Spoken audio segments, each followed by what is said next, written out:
நீர்ச்சாலையிலிருந்து வணிகமுள்ள நீர் குடிவாசல் குமார சாலை ஐயப்பண்ணா அவர்களை முற்றுகையாக நடத்துகிறேன்.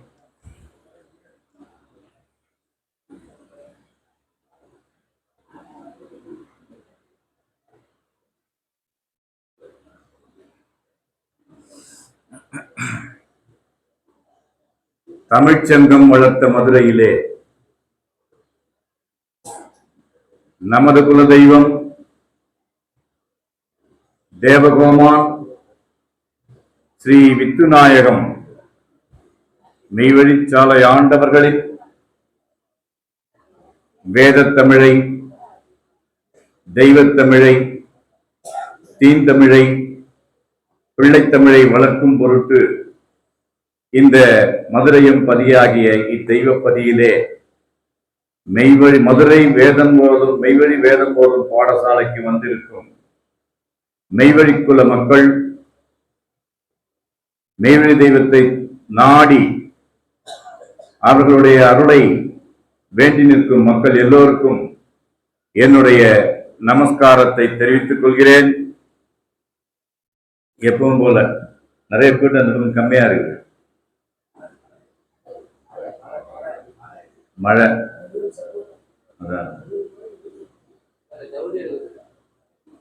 அதை சொல்லுங்க. சரியான காரணம் அதுவா இருக்கலாம். இருந்தாலும் மெய்வழி மக்களுக்கு தீபாவளி கிடையாது.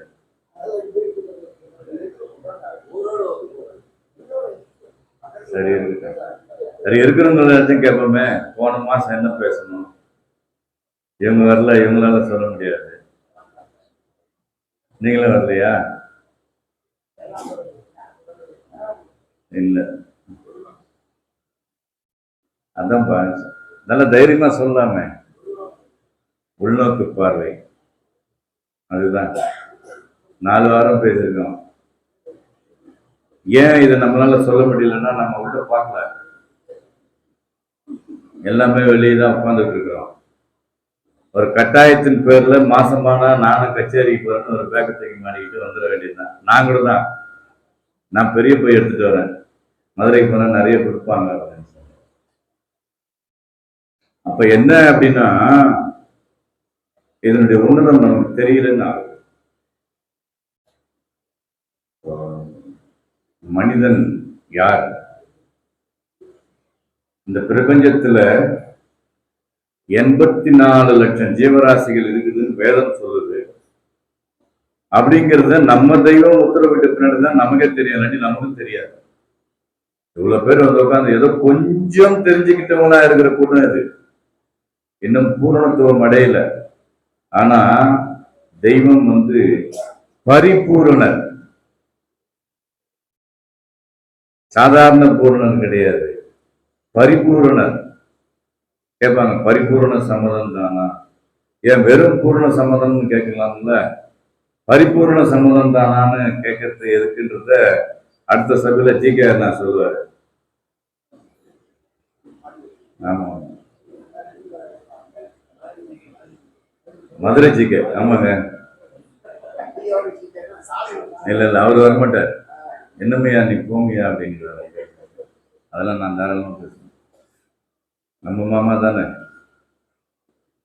அப்ப அந்த உள்நோக்கு பார்வை, அகப்பார்வை, அகப்பார்வை, அகப்பார்வை, அகப்பார்வை அப்படின்னா, இப்ப நம்ம இந்த புறத்துல பார்த்துட்டு இருக்கிற கண்ணை வந்து உள்ளுக்குள்ள திருப்பி பார்க்கும்போது என்ன தெரியும்? நமக்கு என்ன தெரியும்? ஒண்ணுமே தெரியாது.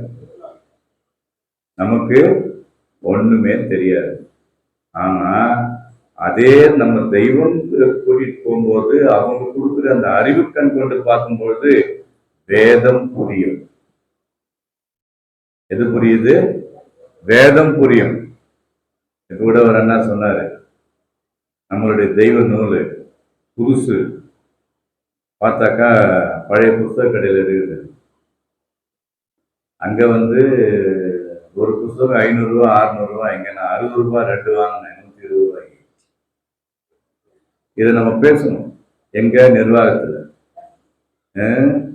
வேதம் வந்து ஒரு காலத்துல நின்று பூச்சி உச்சந்தில நரசாலையில வட்டங்கச்சேரியில எல்லாம் தானா வழி வந்து தூவுச்சு. ஆனா இன்னைய காலகட்டத்துல அது மதிப்பிலடங்கா மாணிக்க பரிசுன்னு தெய்வம் உத்தரவு பண்றாங்க. வேதத்துக்கு முன்னாடி என்ன போட்டிருக்கிறாங்க? மதிப்பிலடங்கா மாணிக்க பரிசு. அவன் 500 கொடுத்தானா அந்த 500 தகுமா? கிடையாது. இவர் 60 வாங்கினார், அது தகுமா? அதுவும். ஆனா அந்த நல்ல உள்ளத்தோட வாங்கி நம்ம பொருள்னு சேர்த்துட்டாரு பாருங்க, அதுக்கு தெய்வம் வந்து ஒரு பரிசு அவர் கண்டிப்பா கொடுப்பாங்க. நானும் நிறைய நூல் வாங்கியிருக்கேன் அந்த மாதிரி வேலூர்ல. புரியாம இருக்கிறவங்க வாங்கி ஏதோ படிச்சு பார்ப்பாங்க, இது என்ன புரியாம எப்ப பார்த்தாலும் சாவு அது இது பேசிட்டு சும்மா போறது, ஏதாவது வர்றதுன்னா வரணும்னு கடையில நூறு போட்டு அவன் போயிடுவான். ஆனா அதனுடைய உன்னதம் தெரிஞ்ச நாம அதை பார்த்துட்டு சும்மா வந்துட்டோம்னா அந்த பழிபாவத்தை நம்ம ஆளாகும். பொன்னரங்கம் உன்னுடைய மனைவி என்று நினை, இறுதி சுகம் தருபவள் அவளே அப்படின்னா விட்டுருவோமா? நம்ம பொருளா இருந்தா விடுவோமா? ஒரு தெய்வம் வந்து தன்னுடைய தவப்பாட்டுல விளைஞ்சது இல்லையா அந்த வேதம்.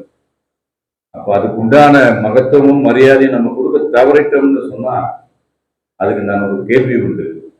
அதுல இருந்து அவர் தப்பிச்சுக்கிட்டாருன்னு நான் நினைக்கிறேன். தெய்வத்தினுடைய ஆசீர்வாதம் கிடைக்கும். இப்ப ஏன் அப்படின்னா அந்த அகநோக்குல வந்து அந்த பரிபூரணம் வந்துருச்சு. இப்ப நமக்கு வருதா? வரணுங்கிறதுக்கு உண்டான முயற்சி தானே எதுன்னு தவிர தெய்வத்தினுடைய அருள் இருந்தால் பார்க்கலாம். எழுதிட்டாங்க, அறிவிருந்தால் காணலாமே இந்திர நாடு. அப்போ நம்ம இப்ப இங்க வந்து உட்கார்ந்து இருக்கோம். அந்த கேள்வியை கேட்டாங்க சங்கடமா இருக்கும். அறிவிருந்தால் காணலாமே இந்திர நாடுன்னு சொல்லி வச்சிருக்காங்களே, நம்ம கிட்ட இப்போ அறிவு இருக்கா இல்லையா அப்படின்னு என்ன நான் கேட்டுக்கிறேங்க. மதுரைக்காரங்களுக்கு எல்லாம் அறிவு ஜாஸ்தி, அதனால கேட்க முடியாது, சண்டைக்கு வந்துடுவாங்க. என்ன கேட்டுக்கிறேன், நான் கேட்டேன்னா நான் எனக்கு தெரியும். நான் சொல்றது என்னன்னா என்கிட்ட இல்லைங்க, என்கிட்ட வந்து மனமா தான் இருக்கு. ஆனா நான் என்ன செய்யறேன்னா மெதுவா அதை அறிவா மாற்றத்துக்கு முயற்சி பண்றேன். மனதை மெதுவா அறிவா மாத்துறதுக்கு முயற்சி பண்றேன். இப்ப மதிசரவணன் பேசினாரு, மனம் என்னவா இருக்குது? ஜீவன் அவாவுடன் தாவும் பொழுது மனம் என்று பெயர் தருகிறது. அப்ப அது வந்து அறிவா மாறணும்னு சொன்னா அந்த அறிவாகாரத்தை நாம வந்து அந்த அறிவாகாரம் எப்படி இருக்குன்னா நம்ம மெய்வழி ஆண்டவங்களுடைய வேதமா என்று இளங்கி துலங்குகிறது. அப்போ அந்த உள்நோக்கு பார்வை இது எப்படி இருக்கு, அதனால என்ன கிடைக்குது அப்படிங்கிறத நம்ம பார்க்கும்பொழுது ஸ்ரீமத் பாகவதம் கொஞ்சம் பார்ப்போம்.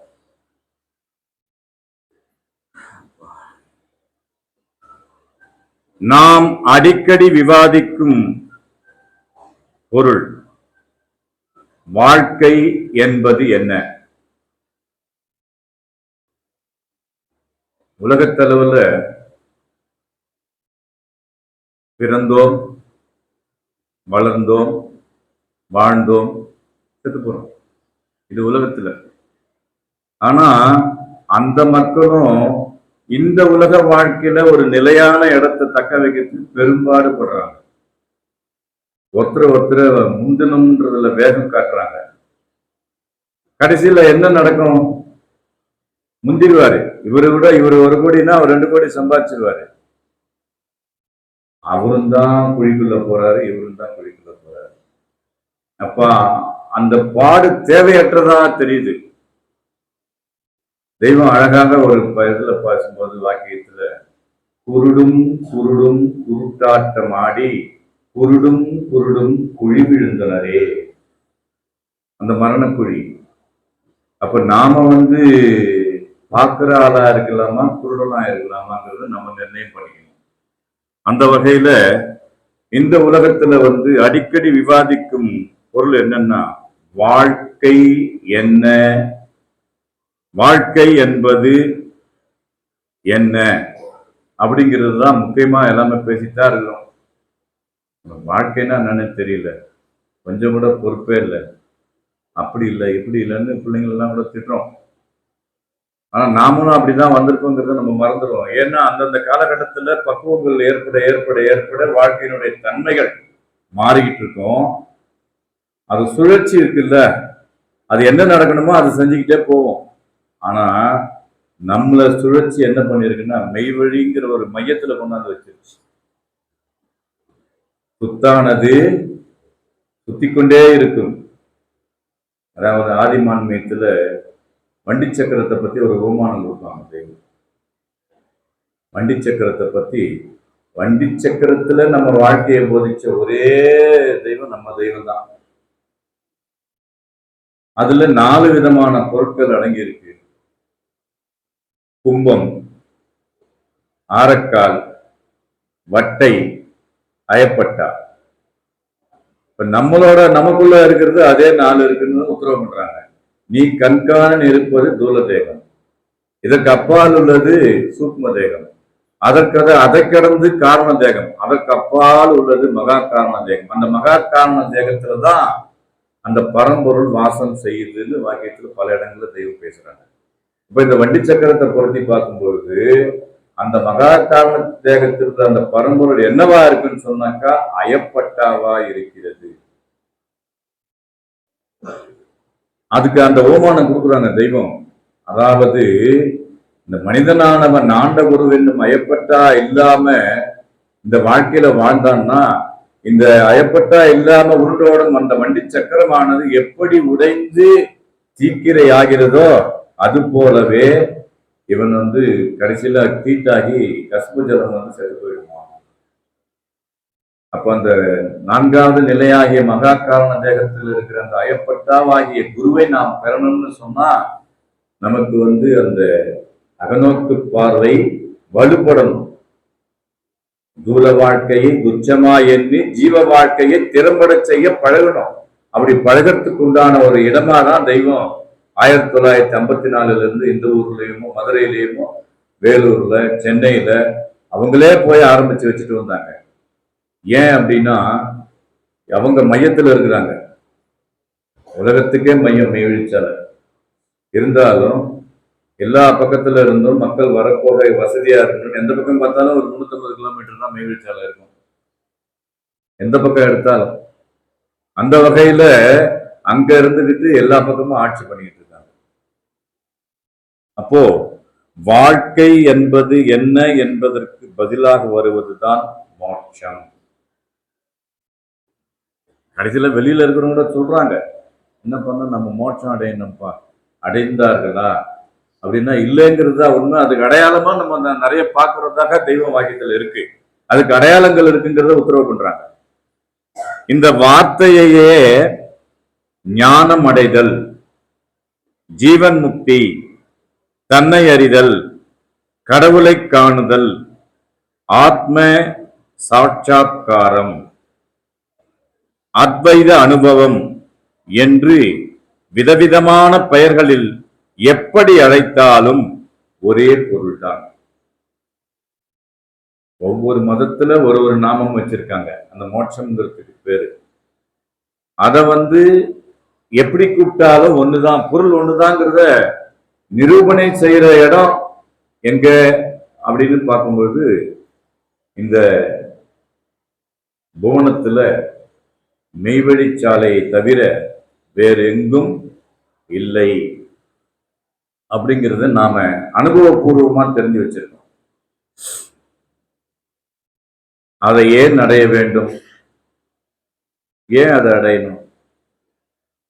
அதுதான் ஒருவரின் உண்மையான சொரூபம். ஏன் அப்படி? அது இப்ப நம்ம இந்த இதெல்லாம் ஒரு நாள் சிதைஞ்சிருது. 1 அடி இருந்தோமா, தாயினுடைய கருவறையில இருந்து வரும்போது 1 அடி இருந்தோம். பின்னாடி மெதுவா உண்டு இப்ப 5 அடி இருக்கிறோம். மறுபடியும் தேஞ்சிருக்கு, பூமி குறுக்கி போகுது, கடைசியில நலிஞ்சி ஒண்ணும் இல்லாம போயிடுது.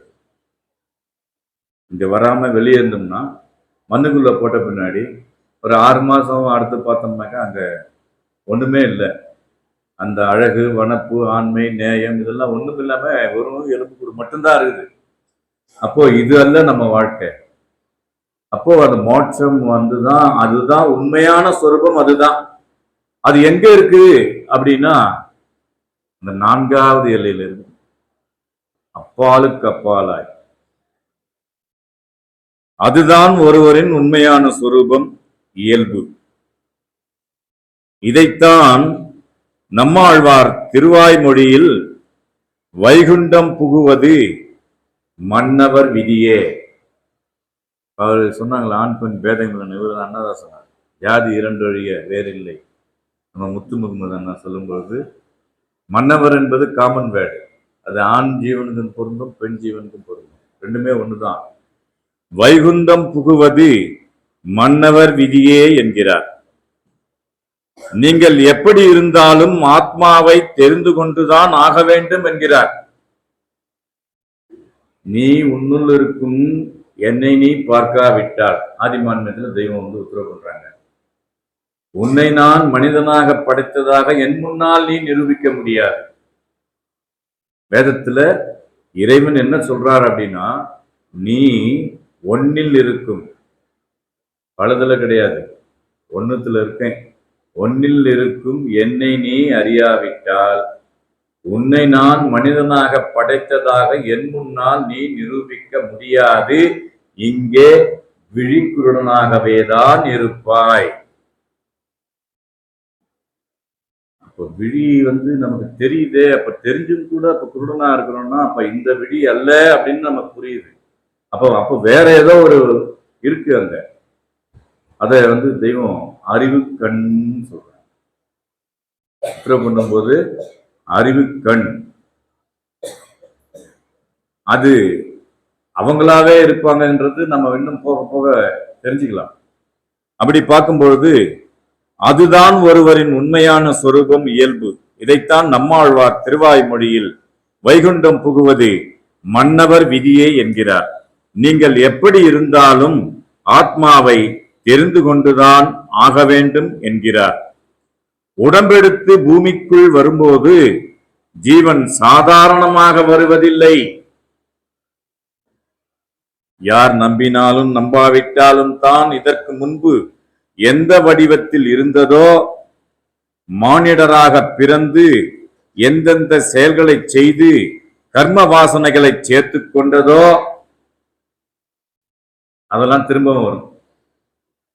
இந்த கர்மா எப்போ ஒழியுது அப்படின்னா, ஒரு குருவினுடைய சன்னிதானத்துல போய் சரண் அடைஞ்சாதான் ஒழியும்.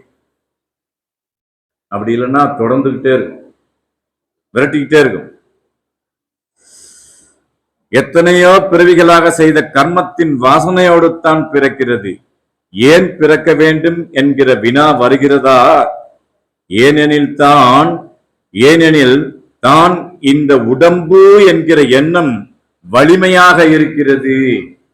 நாம யாரு அப்படின்னா இந்த 5 அடி உருவம் பலமா இருக்கு, இதுதான் அப்படின்னு நினைக்கிறதுனால அந்த கர்மா நம்மளை விட்டு போக மாட்டேங்குது. இது நாம இல்ல, நம்மளுடைய சொந்தம் இது அல்லன்றத வெறுக்காமல் மனம் வெறுத்து நின்றாயானால் வேதாந்த திசைநாத வெளியும் தோன்றும்.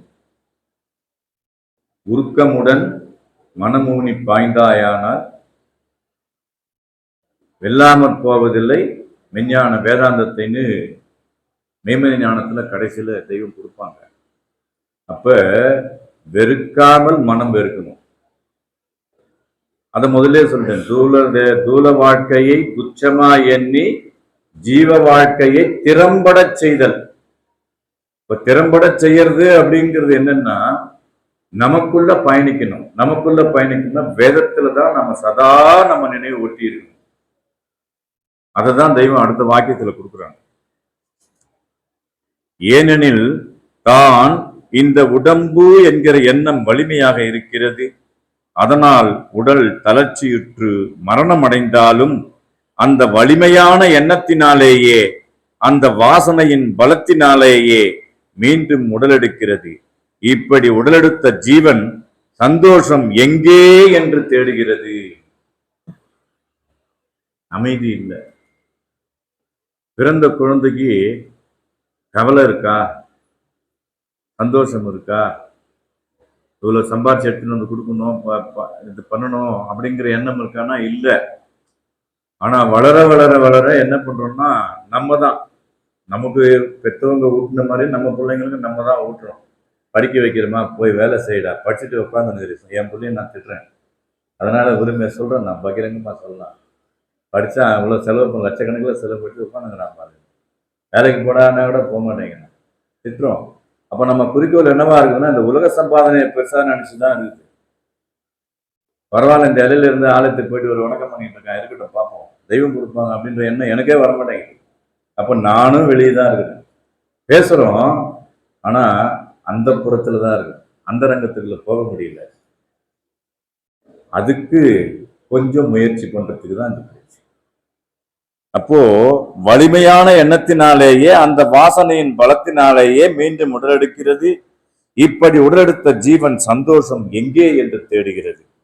வளர வளர புலன்களால் ஏற்படும் சந்தோஷங்களை ஞாபகத்தில் வைத்துக் கொண்டு அதுதான் நிரந்தரமான சந்தோஷம் என்று திடப்பட்டு விடுகிறது. ஏன் வரமாட்டேங்கிறாங்க? மெய்வழி பத்தி பேசினா வரமாட்டேங்க. நம்ம வந்தோமா? 16 விதமான காண்பாதாக்கள் இருக்கிறதுன்றாங்க தெய்வம். ஒருவனை இந்த மெய்வழியில் திருப்புவதற்கு 16 விதமான காண்பாதாக்களை கொண்டுதான் திருப்பினேன். ஒரு தலையை திருப்புவதற்கு இந்த என்னுடைய ஈரல தமர் விழுந்ததுதான் பேசியிருக்காங்க. அன்ன ஆகாரம் இல்லாம நம்ம இன்னும் கொஞ்ச நேரம் பேசினா எனக்கு நான் வரணும், இரும்ப ஆரம்பிச்சிருவேன். எங்க பேசுவியா கேக்குறாங்க வெளிநாடால. 90 வயசாகுது எனக்கு, 3 நாளா பேசுறேன், பேசுவியா பேசு பார்ப்போம். இப்ப என்ன கருத்துல அவங்க பேசுனாங்க? தன் சாயலாக படைச்சிட்டோம், நாம் அதுல போய் குடியேறிக்கிட்டோம். வெறுப்பு எமப்படர் வந்து வலுவாய் பிடித்திடுமே, நம்மள பிடிக்கணுமேன்றதுக்கு அவங்க கவலைப்பட்டு பேசுனாங்க. அதுல ஒரே ஒரு % நமக்கு இருந்தா போதுமே. ஐயோ தெய்வம் நமக்காக பாடுபட்டாங்களே, வந்துச்சு பாருங்க. 4 வார்த்தை பேசுறதுல இருமல் வந்து, நமக்காக தெய்வம் பாடுபட்டாங்களே, நாம நரகத்துக்கு போயிடுவாங்களேன்றதுக்காக வேண்டி அவர் சொன்ன மாதிரி தினமும் கூலியால் போல நான் போயிட்டு இருக்கேன், தவம் பண்ணிட்டு இருக்கேன். தவம் பண்ணி கொட்டி கிடக்குதாங்க, எடுக்க ஆள் இல்லை, அருந்துவதற்கு நாதி இல்லை. ஆனா திறந்து வச்சுதான் இருக்குது, கதவே கிடையாது. அந்த சன்னிதானத்துல போய் நீ எவ்வளவு நேரம் வேணாலும் உட்கார்ந்தாலும் அவ்வளோ நேரம் இருக்குது. அந்த கிரண வீச்சு நம்ம அறிவு கண்ணை திறக்கும் தூலத்துக்கு தேஜஸ். செவியுணவு, அவர் பஞ்சாட்சரம் பேசுனீங்களா, இவர் தான் பேசினார் முத்துமுருகன். செவியுணவு உன்னுடைய தேகத்துக்கு தேஜஸை தருகிறது. ஏன் அப்படின்னா அகமொழி பெறும்போது இங்க அதனுடைய ரிஃப்ளெக்ஷன் தான் இதில் அடிக்கிறது. அகம் மலர்ந்தால் முகம் மலரும். அப்ப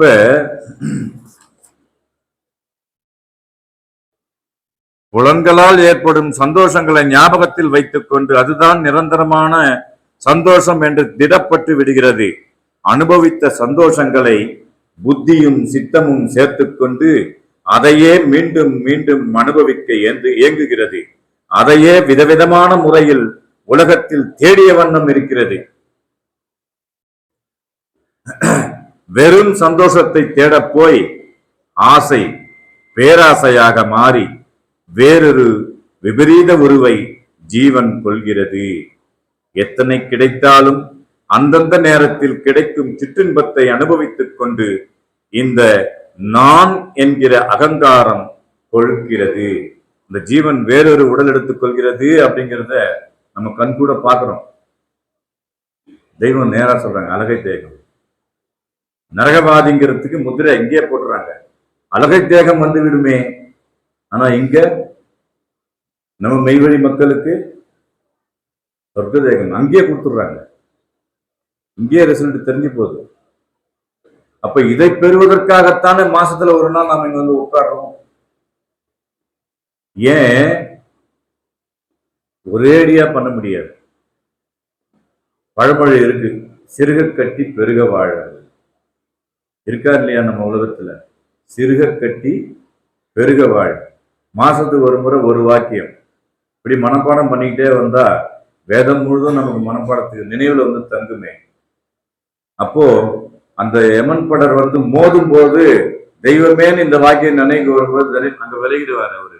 ஐயோ இதுனடா அனல் வருதே, வடவை அனலும் மழை, கெடுமும் மலக்கிழங்கு, விடமும் முறிந்தமுதம் மடையும் திறந்து விடும் உழவோர். பூரண வண்ணப்பா எடுத்த உடனேயே அந்த முகப்பு பால இதுதான் எழுதி வச்சிருப்பாங்க. அப்போ வடவை அண்ணல் நமக்கு எழணும்னு சொன்னா மும்மலம் கெடணும், மும்மலம் கெடணும்னு சொன்னா நாம உள்நோக்கு பார்வைக்குள்ள போக பயணப்பட ஆரம்பிக்கணும். அப்படி இல்லைன்னு சொன்னா அந்த மும்மலம் நம்ம விட்டு அகலாது. இதை நாம தெரிஞ்சு வச்சுக்கணும். வெறும் சந்தோஷத்தை தேட போய் ஆசை பேராசையாக மாறி வேறொரு விபரீத உருவை ஜீவன் கொள்கிறது. எத்தனை கிடைத்தாலும் அந்தந்த நேரத்தில் கிடைக்கும் சிற்றின்பத்தை அனுபவித்துக் கொண்டு இந்த நான் என்கின்ற அகங்காரம் கொழுக்கிறது. இந்த நான் வந்துச்சுன்னா தொலைஞ்சோம். அது நிறைய பேர்த்துக்கு அனுபவம் கொடுக்குது, பாடம். வாழ்க்கை, இந்த மெய்வழி வாழ்க்கை என்ன கொடுக்குதுன்னா, மெய்வழி மக்களுக்கு அகங்காரம் கூடாது, நான் அப்படிங்கிற செருக்கு கூடாது, தாழ்மை தகையானது என்றும் புனர் வீசிக்கிட்டு இருக்கணும். நான் யார் தெரியுமா, நான் எவ்வளவு பெரிய ஆளு, நடக்காது. தான் பெரிது என்று நினைப்பதை விட வான் பெரிது என்ற எண்ணம் நமக்கு வந்துச்சுன்னு சொன்னா தெய்வம் நம்ம பக்கத்துல இல்லைன்னா அவங்க இருக்கிற மாதிரி தெரியும், தூரம் போயிடுவோம், ஏமாந்துடும். இதுல ஜாக்கிரதையா இருக்கணும். சின்ன பிள்ளையா இருந்தாலும் பெரியவங்களா இருந்தாலும் மெய்வழி குல மக்களுக்குரிய மரியாதையையும் மதிப்பையும் கண்டிப்பா நாம கொடுக்கணும். ஏன் அப்படின்னா எல்லோருடைய உள்ளத்திலையும் அந்த சர்வேஸ்வரன் குடியிருக்காங்கன்றத நம்ம புரிஞ்சுக்கணும். அதன்படி நடக்க ஆரம்பிச்சிட்டோம்னு சொன்னா தெய்வம் காட்டிய அந்த உள்ளொளி நமக்கு பெருகும் அப்படிங்கிறத சொல்லிட்டு அந்த உள்நோக்கு பார்வையினுடைய செயல்பாட்டை தெய்வம் நமக்கு வாக்கியத்தின் வாயிலாக கொடுக்குறாங்க. திருமஞான குரல் வாக்கியம் 19. போன வாட்டி கூட சொன்னேன், இந்த பக்கமெல்லாம் சொல்றேன், ஞாபகமா அடுத்த வாட்டி சொல்லுங்க. எத்தனை பேர் சொல்ல போறீங்களா பார்ப்போம். இது நம்ம தெரிஞ்சுக்கிட்டு பேசுறதுக்காக சொல்லலைங்க. உங்களுக்கு அப்படியாச்சும் ஒரு மோட்டிவேஷன் வரணும், மறுபடியும் போய் அந்த வாக்கியத்தை படிப்பீங்க, புதுசா உங்களுக்கு ஒன்று வரும். என்னுடைய அறிவுக்கு எட்டின வரை, சிற்றறிவுக்கு எட்டின வரை தெய்வம் கொடுக்குறாங்க. உங்ககிட்ட தான் எனக்கு நிறைய இருக்கும்ல ஊனி பார்க்குற தன்மை. அதுல பல விஷயங்கள் நிஜமா வரும், நான் பொய் சொல்லலை, நிஜம். அப்படிதான் இப்ப இந்த என்னெல்லாம் இங்க பேச வைக்கிறாங்கன்னா அது பெரிய விஷயம். அதுவும் மதுரை சபையில நேரமே பத்தாத சபையில நேரம் கொடுத்து பேச வைக்கிறாங்கன்னா தெய்வத்துக்கு தான் நான் நன்றி சொல்லணும். நேரம் ஆயிடுச்சுன்னு நினைக்கிறேன். அவரு ஜாடியிலே காமிக்கிறேன், அவர் தான் எழுந்து வந்துடுவார். அங்க போய் உட்காந்துட்டு ரசிப்பாரு, கேட்டுக்கிட்டு டைம் கொஞ்சம் 5 நிமிஷம் கிரேஸ் டைம் விடுவாரு, எழுந்து வந்துடுவாரு. இந்த மாமா வந்துட்டாருன்னு அவர் அங்க இருந்துட்டு இப்ப கேட்டுக்கிட்டு இருப்பாரு, ஐயப்பன் பேசுற அப்படியா, நான் கேட்கிறேன் அப்படின்னு. சரி, இந்த வாக்கியத்தோட முடிச்சிருவோம். திருமஞான குரல் வாக்கியம் 19, பக்கம் 157, 2வது பாரா. இவ்வளவு நுணுக்கமா எழுதி கொடுத்துட்றேன் உங்களுக்கு. அந்த முன்னாடி சொன்னதெல்லாம் இருக்குது, அகங்காரம் கொழுக்குதுன்னு, இது ஏன் உனக்கு அப்போது விளங்கவில்லை? தெய்வம் நம்மளை பார்த்து கேட்கிறாங்க. திருமஞான குரல் 19வது வாக்கியம் 187வது பக்கம் 2வது பாரால இந்த முன்னாடி சொன்ன செயல் எல்லாம், அகங்காரம் எல்லாம் ஏண்டா கொழுக்குதுன்னா, இது ஏன் உனக்கு அப்போது விளங்கவில்லை என்றால், அப்போது உனக்கு இருந்த அறிவு அவ்வளவுதான். நான் உன்னை ஒவ்வொரு எல்லையில் ஏற்றி வைக்கும் போது நீ அங்கு செல்வதில்லை.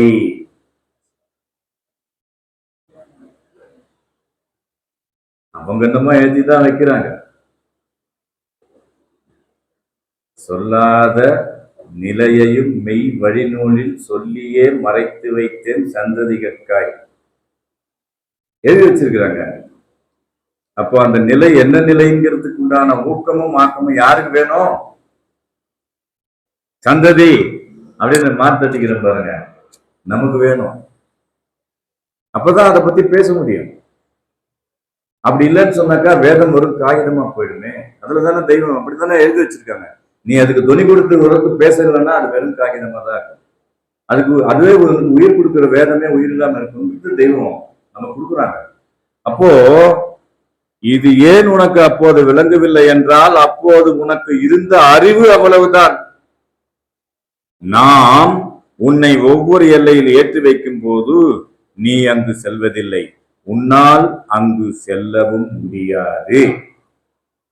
ஏன் முடியாதுன்னா, இத பாருன்னா அதை மட்டும் பார்க்கணும்.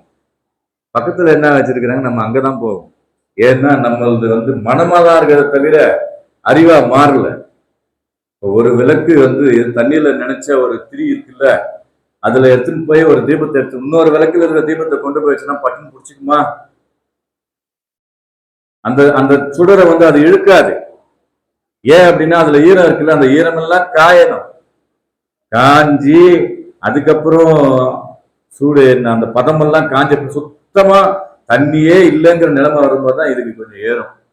அது போல நம்ம அறிவு அங்க பார்க்கல, செல்லல. உன்னால் அங்கு செல்லவும் முடியாது. ஏனென்றால் நீ உன் தூலத்துக்கும் இந்த புறத்தில், அதாவது வெளியிலேயே இருக்கிறாய். தூலத்துக்குள்ளவே போல, அதுக்கப்புறம் எங்க அந்தாண்ட இருக்கிற சூக்குமத்துக்குள்ள போக முடியும். இந்த தூல ரகசியம் 12,000 இருக்குதுங்கிறாங்க. எத்தனை தெரியும் நம்மளுக்கு? ஜிகேமா கேட்டா சொல்லிடுவாரு, கடை கடை கடை கடை கடை நடிச்சிருவாரு. இல்லைன்னா முத்துமாமா கேட்டா சொல்லிடுவாரு. நம்ம தெரிஞ்சுக்கணும். யாருக்கு ஞானம்? அதாவது தூல ரகசியம் 12,000, ஞான ரகசியம் 12,000, ஜீவ ரகசியம் 12,000 பண்ணணும்னா 24,000 ரகசியங்கள் இருக்குன்னா அதுல ஒண்ணு தெரிஞ்சுக்கிட்டாலும் நம்ம ஞானி ஆயிடும்.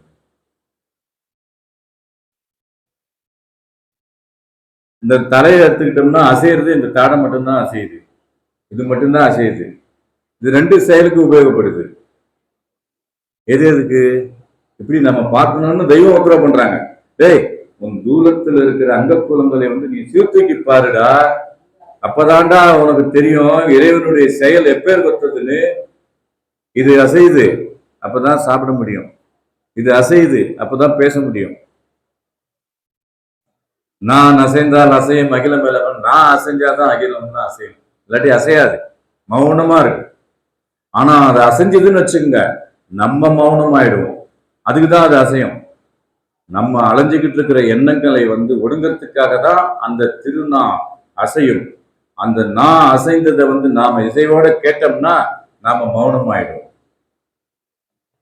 அப்போ இந்த ஒரே ஒரு இந்த தாள் இருக்குல்ல, அதை ஆடுறதுனால தான் அம்மா எல்லாம் தாளாட்டு போடுறாங்க. இது பேர் தாள். இது ஆடுது, அசையுது. அம்மா என்ன பண்றாங்க? தாளாட்டு போடுறாங்க, தாள் ஆட்டு. இது ஆடலன்னா அது. அப்போ அந்த ரகசியம் இப்படி ஒண்ணு எடுத்துட்டு போனோம்னா சங்கமா இருக்கு. இந்த ஆயுசே பத்தாதுங்க. இந்த ஒரு நாள், இந்த 1/2 மணி நேரம், இது மாதிரி 5 நிமிஷம் கூட போயிட்டு இருக்கு. அவர் பார்த்துக்கிட்டே இருக்கிறாரு. அது வேற எனக்கு இதுவா இருக்குது. இருந்தாலும் சொல்ல வேண்டியதை கொஞ்சோண்டு சொல்லிட்டு முடிச்சிடுவோம். ஏனென்றால் நீ உன் தூலத்துக்கும் இந்த புறத்திலே, அதாவது வெளியிலேயே இருக்கிறாய். தூலத்திலே நினைவு வைத்தாலே போதும். தூலத்துல நீ ஞானம் இதெல்லாம் அப்புறம் வச்சுக்க, நீ தூலத்துல வை முதல்ல. ஒட்டுன்ற தலைப்புல சிவகாசியில பேசினேன். இந்த உடல் மேல எப்படி ஒட்டு வைக்கிறதுன்னு உனக்கு தெரியாதப்பா. நான் சொன்ன பின்னாடிதான் நமக்கு தேகம் முக்கியம்ன்றது உனக்கு அப்பதான் அதுக்கே அறிவு வருது அப்படின்னு அந்த வாக்கியத்துல பேசுறாங்க. அப்ப நீ தூலத்திலே நினைவு வைத்தாலே போதும், பிணி வராதே. தூலத்துல அக்கறையோட சாப்பிடாதன்னா போய் கைமா அடிக்க வேண்டியது போட்டு பிரியாணி. இன்னைக்கு ஒரு பிரியாணி போட்டிருக்கிறாரு, அதையும் அளவோட சாப்பிடலாம். அளவோட. எதுக்குமே ஒரு அளவு இருக்கு இல்லையா? லிமிட்டேஷன் தான்னாக்கா அளவுக்கு மிஞ்சினால் அமிர்தமும் விஷம். அப்படி இருக்கும்போது தூலத்தின் மேல் நினைவை செலுத்தினாலே உனக்கு பிணி வராதே. ஆனால் உன் பார்வை, கேள்வி எல்லாம் வெளியேதான் போகிறது, வெளியேதான் போகிறது. ஒருத்தர் அங்க போய் சாப்பிட்டோம், நம்மளும் போய் சாப்பிடணும். நம்ம போய் நான் அதை பார்த்தேன், நம்ம போய் பார்க்கணும். அதை கேட்டேன், நம்ம போய் கேட்கணும். இப்படி அந்த செயல்பாட்டுக்கு முக்கியத்துவம் கொடுக்கணுமே தவிர இந்த ஜீவபாட்டைக்கு உண்டான செயலும் திறனும் எங்க பேசுறாங்க, அதை பத்தி புரிஞ்சுக்கலாம். அதனுடைய ஆழம் என்ன, தெய்வம் இந்த வாக்கியத்துல இதை ஏன் இப்படி பேசியிருக்காங்க. முந்தினத்து பேசும்போது சொன்னேன், அப்போது வேறு வழி இல்லை. வசந்த காலம் பேசும்பொழுது அப்பொழுது வேறு வழி இல்லை. ஏன் அப்படின்னா அப்ப மெய்வழி வரல. மெய்வழி தெய்வம் அப்பதான் உருவாகுறாங்க. அதனால அப்போது வேற வழி இல்லை. பாட்டையார்கிட்ட போய் சரணடைஞ்சு திருப்பரங்குன்றம் மலையில தவம் இருந்து அந்த தவத்தை வேதமாக்கி நமக்கு கொடுத்துட்டாங்க. அதுதான் சொல்றாங்க, வாக்கியங்கள் மான்மியங்கள் எல்லாமே திருமஞான குரல் எல்லாம் இருக்குது. பயன்படுத்தி கொள்பவர்கள் பயன்படுத்தி கொள்ளுங்கோ என்று சொல்வது தவிர வேற என்ன சொல்ல முயலும் அப்படின்னு உத்தரவு பண்றாங்க. அந்த வகையில உன் நோய் சஞ்சரிக்கும் எல்லைகளே, அதாவது உன் பார்வை கேள்வி எல்லாம் வெளியே தான் போகிறது. உன் நினைவு உலாவுகிற எல்லைகள் எங்கும் நோய் சஞ்சரிக்கும் எல்லைகளே. அதனால் தான் உன் உடலிற்குள் நோய் சரசரவென்று நுழைகின்றன. என் முன்னர் இருக்கும் போதுதான் உன் நினைவு வெளியே ஓடுவது மாறி உள்ளே நுழைகிறது.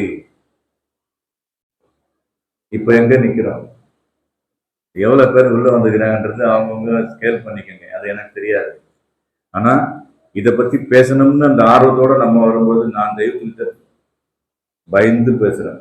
தெய்வமே, தவறான ஒரு வார்த்தையை நான் சொல்லிடக்கூடாது இந்த இடத்துல. இது உங்களுடைய ஆளுமையுடைய எல்லை. இது சாலையா இருந்தாலும் சபையா இருந்தாலும் அவங்களுடைய கிரண வச்சு இங்க உலாவிக் கொண்டிருக்கிற எல்லையில தவறான ஒரு கருத்தை நம்ம பதிவிட்டு கூடாது. தெய்வமே, உத்தமியே, என் நாவில் நின்று உரையும் தாயே பேசுமாமா அப்படின்னு கேட்டுட்டு தான் பேசுறோம். அதனால உன் உடலுக்குள் நோய் சரசரவென்று நுழைகின்றன. எம் முன்னர் இருக்கும் போதுதான் உன் நினைவு வெளியே ஓடுவது மாறி உள்ளே நுழைகிறது.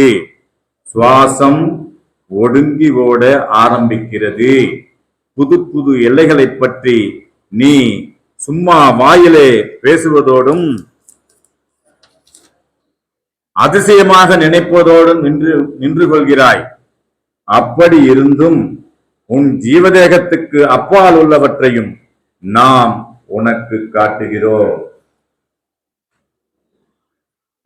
அவங்க காட்டினா நம்ம பார்க்கணுமா வேணாமா? தெய்வம் காட்டுறன்னு சொல்லிட்டாங்க, நம்ம பார்க்கணுமா வேணாமா? பார்க்கணுமா வேணாமா? எப்படி பார்க்கலாம் அப்படின்னா, பார்வையில் பாண்டியல் தன்னை நீ வைத்திட பார்க்கும் தோழில் வேறு இல்லை ஐயா. நம்ம பார்வையில தெய்வத்தை வச்சுக்கிட்டோம்னா அப்ப பார்க்கறது நாம இல்லை, அவங்க நம்மளை பார்க்க வைப்பாங்க அப்படிங்கிறத நம்ம அனுபவத்தின் வாயிலாக நம்ம தெரிஞ்சுக்கலாம். அப்படி இருந்தும் உன் ஜீவதேகத்துக்கு அப்பால் உள்ளவற்றையும் நாம் உனக்கு காட்டுகிறோம். அதாவது அந்த அரிய வித்தை காட்டி அதை பிரித்து அதன் உள்ளே முதலில் அடிமரத்தை காட்டி பிறகு ஒரு வாதை காட்டி அதில் உள்ள ஒரு துளிரை காட்டி இப்படியே மேலும் மேலும் காட்டிக்கொண்டே போகிறோம். நீயும் சிரமத்தோடு எட்டி பார்த்து விடுகிறாய். அப்படி காட்டியதை மறுபடியும் சொன்னால்தான் விளங்குகிறது. ஆனால் நீ எம்மிடத்தில் அடுத்திருந்து பல நாளும் கேட்டு பழகுவது இல்லையே. பார்க்கணும்னா என்ன சொல்றாங்க? அப்போ பல நாளும் இருந்து பழகணும்னு சொல்றாங்க. பழக்கி கொடுக்குறவங்க யாரு? தெய்வம் தான். அந்த பழக்கத்தை அவங்க நோக்கத்துக்கு இணங்கி நடக்கும்போது அது கை வரவாகிறது, இல்லைன்னா செலவுதான். அப்பா, நீயும் சிரமத்தோடு எட்டி பார்த்து விடுகிறாய். அப்படி காட்டியதை மறுபடியும் சொன்னால்தான் விளங்குகிறது. ஆனால் நீ எம்மிடத்தில் அடுத்திருந்து பல நாளும் கேட்டு பழகுவது இல்லையே. அப்படி பழகுவாயானால் அந்த பரமவித்தின் பல வாது கிளை இலை தளிர் பூ காய் பழங்களும் ஒவ்வொன்றாக காட்சி பொருளாக உனக்கு வரும் என்று கூறி, அப்படி எல்லோருக்கும் வர வேண்டும் என்றும் கூறி, நாம் எல்லோரும் அந்த பரம வித்தாகிய நமது தெய்வம் அவர்களின் பாதார விந்தங்களிலே பரிபூர்ண சரணாகதி அடைந்து அவர்கள் அளக்க நிற்கும் நிஜநிதி புதுவாழ்விலே மனங்கூடி சேர்ந்து நம்முடைய இந்த பார்வையை அகப்பார்வையாக மாற்றி வேதத்தினுள்ளே நாம் எல்லோரும் நுழைவோம் என்று கூறி என்னுடைய முக்தி பேரரை மீண்டும் தொடரும். அனைவருக்கும் நமஸ்காரம், நமஸ்காரம், நமஸ்காரம். ரொம்ப சிரமத்தில்